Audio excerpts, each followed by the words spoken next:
Today I fucked up by getting the worst sex injury of my life. Last week I met up with my FWB to, get some benefits. This man is rough with me. I almost always leave with a busted lip, covered in bruises, and in need of an ice pack. He is not kind to my body, to put it nicely, and I love it. But this time we had to do it in his van, which isn't the best choice I've ever made, but I've made worse choices too. He parks the van in a not so empty parking lot, and then we do what we need to do. This is an old van with no seats in the back, only a crappy bed and more wood than there ever needs to be in a vehicle. I got a few more injuries than normal because of the wood. A few small scrapes on my leg and an extra bruise or two, or maybe four, on my arms. Not a big deal, I don't mind one bit. But once I got home I was way more sore than usual. And it felt more internal too. Normally I'm only sore on the outside, but this hurt way up in there. I had awful cramps, pain so bad that I even threw up a couple times the next day. It was just terrible pain that I could feel deep in my abdomen. That happened on Saturday, and by Monday I still had terrible pain. So I called my gyne and he got me in on Wednesday. I was pretty positive he had given me an STD or something because I'm far from the only girl he's sleeping with.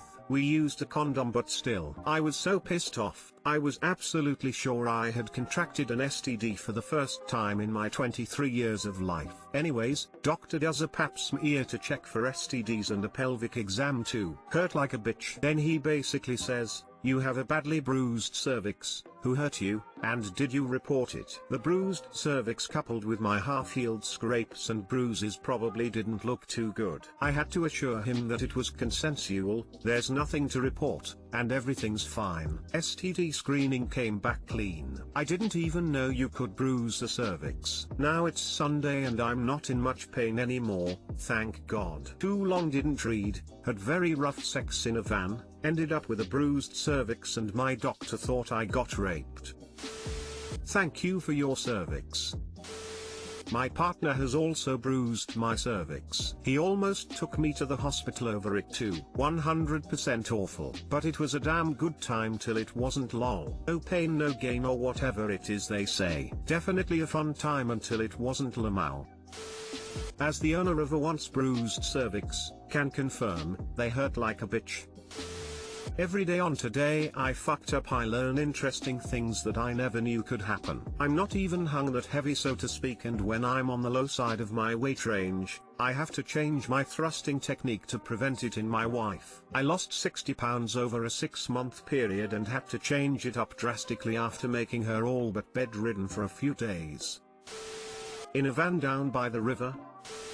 Today I fucked up by having a 100% blockage in my lad that caused a widowmaker heart attack at 37 years old. TL, doctor at the end. Obligatory didn't happen today but on July 1st. A little background to start. I'm 37, male, little overweight, 6 feet, 234 at the time, smoker for 25 years and been out of work because of COVID over the past year. Prior to turning 30 I was in the Marine Corps for almost 10 years and always in great shape on top of being an athlete. After deploying 5 times and going through all the bullshit in Iraq and Afghanistan and surviving things I never should have, I had the mentality that I'd always be okay. Well, clearly I was wrong. Starting back in January of 2020, wife and I seemed to have contracted COVID-19 before COVID-19 was a thing yet. In fact, our whole damn neighborhood had some mysterious virus docs couldn't diagnose definitively. Anyway, here is the start of the problems. After being sick and losing a lot of energy and being fatigued all day, I then lost my job in March due to the outbreak. I had already played the COVID game and won, while most other people weren't doing well. So, here I am at home, no job for the first time in my life, taking it easy. Well, that lasted a year, a fucking year, damn COVID. During that year I kinda let myself go, eating like shit, living a sedentary lifestyle and just being a bum. Fast forward to June of this year. Started having small chest pains intermittent throughout the month. Nothing I thought to be concerned about, cause I'm a stubborn man when it comes to doctors and my health. Started feeling more fatigued, had chronic heartburn,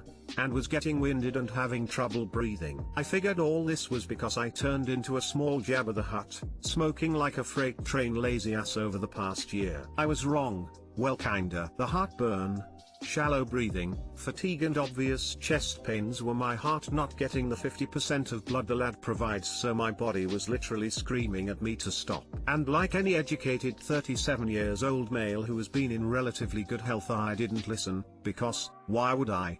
July 1st, the redefining day of my life and my stupidity comes to a culmination. Started out a normal day, went and ran some errands, and came home. While taking my afternoon poop, I get a phone call from the Virginia. For those of you not familiar, the VA is a benefit veterans get for certain things like health insurance. Well, since being unemployed all last year, my wife put me on her medical insurance and we decided to switch me off because her job is ridiculous and it costs a mortgage payment to carry me. But I digress. So I applied for VA health insurance about a week prior and they call to inform me I've been accepted. As I am on the phone with them, my heart decides to say fuck it, I quit. Heart attack starts. So here I am, feeling like I'm having the worst panic attack a person can. Horrible pain in my chest and back, like somebody was trying to rip me apart from the inside. Think alien chest breaker scene, and multiply it by 10. Uncontrollable vomiting, arm numbness and so much sweat. The amount of sweat that came out of my body that day was inhuman. Think of jumping in a pool and you still wouldn't be wet enough compared to what came out of me. So with all this going on, I think, it's okay, it will pass. Text my wife and tell her I love her if anything happens, then do what any normal person would. I take a cold shower, fucking idiot, cause I know it will pass. After shower time I realize it's definitely not passing and tell my wife I'm going to the emergency room. By this time she knows it's serious and says she'll meet there. So instead of calling an ambulance, to avoid the bill, I decide I can drive the 15 miles and make it there. So in the car I go. The drive was, well, about as good as expected. I'm driving up the road doing breathing exercises like I'm the fucking Dalai Lama, trying to calm myself and start to pass out. I make the smartest decision of my life that day amongst all the idiotic poor choices leading up to this. I see a fire station and pull over. Walk in the bay and explain to the nice fire folk I'm not doing well and pretty much fall in a chair. They run over leaving their lunch, poor bastards just trying to eat, and give me aspirin and start taking vitals and getting info. Ambulance was out of the house but en route back, so they call and meet me there. Thanks to the aspirin the next 15 minutes are uneventful until they load me in. On the way to the emergency room of choice I pass out and have the big heart attack. After bringing me back, the paramedic says, well, we aren't going to my hospital of choice because they don't have a cardiac unit. You just a massive heart attack. Somehow, I muster the energy to call my amazing wife, who after 10 years I'm sure is sick of my shit but still has energy to love and care about me, and tell her, hey babe, not going to ER.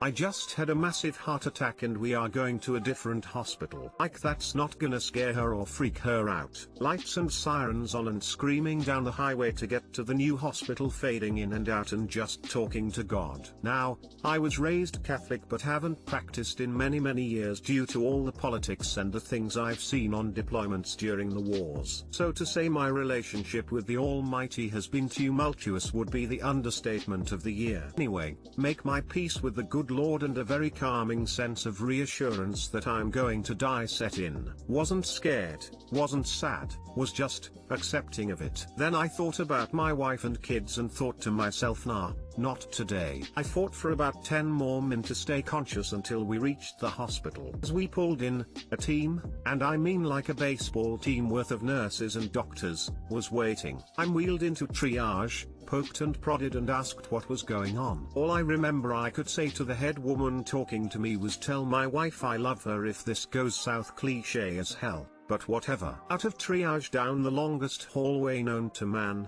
come to find out it was like 60 yards, but felt like a damn horror movie like The Shining, where the hallway just keeps going and going. Through the doors into the cath lab and onto the table. Little drugs, and a catheter in my wrist and we were off and running. Doctor cleared a 100% block from my lad artery and put in a stent within about 30 minutes. Literally saved my life. I had maybe 15 minutes left, a 6% to 12% chance of survival, and this guy comes in like it's nothing to just save lives. fucking awesome doctor and nurses. They really don't get enough credit and deserve it. They even save the dumbass stubborn ones like me. Surgery goes perfect, and in the ICU I see my beau today. I fucked up a ball of stress, my wife. She looks at me like she was so scared but relieved, and I saw how much it really meant to have me around still. 18 hours later, out of the hospital on 5 different meds for the foreseeable future and back at home like it was another day at the office. So here I am,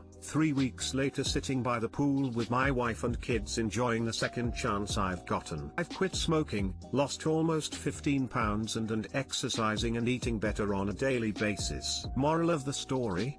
Hold your family, kiss and hug them, you never know the last moments you have. And fellas, don't be so damn stubborn and take your health seriously. TL, doctor, was a stubborn asshole and didn't listen to the dude. You're having a heart attack signs and symptoms and almost died. WTF, Marine? No Motrine? No water? Did you even try changing your socks? Fucking right. Semper Fi, brother. If they told you low salt, believe them. My husband didn't and had a fatal stroke. Watch for hidden salt and definitely don't eat Little Caesars. Broken heart. So sad, I'm sorry. Believe it or not, my BPAMD everything else checked out almost perfectly. Karma whore! Exclamation mark. Kidding sort of. I'm the wife of Dozer Bones. We are so incredibly lucky. I wish we could put into words how just unreal this day was. If just one thing would have been different, I wouldn't have my favorite person in the world beside me. Fun fact: being in the military and being belt-fed PT for years does nothing if you smash Monster and crush darts all day every day. I can remember a guy drinking his paycheck in Monster on a 2-month training ex. Motherfucker abdoed himself when we got back home. Glad you're okay though, man. Don't fuck with chest pain. Keep fit and have fun. Thank you for your cervix. Thank you for your cervix. Thanks. Upside down face.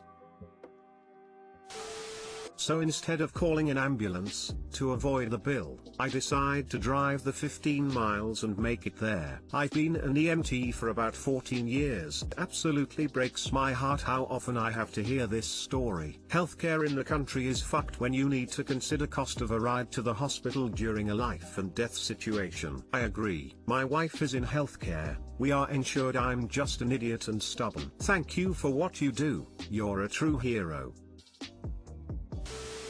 Today I fucked up by training my cat. In the middle of lockdown boredom, I decided to try to train my idiot cat. She's a magnificent creature with very little grace and even less common sense, but as soon as food is involved she somehow becomes the cat love child of Sherlock Holmes and MacGyver. She'll solve puzzles, open boxes, sneak into rooms, anything to get at anywhere there might be tasty things. So food was the obvious choice as a motivator. I picked a simple action, a high five. It was slow progress at first, we've been working on it for a few months, but the full scale of my fuck up has only just become apparent. I started by holding treats and waiting for her to do the action accidentally. Each time she did, praise and treat. Eventually it was more consistent, then finally on command. She only ever really got the hang of doing them on the stairs for some reason, but if I ask her for a high five then she'll run to her high five spot on the stairs and do it. So I was pretty impressed with both myself and her. I apparently celebrated too soon. The last stage should have been to take the treats away,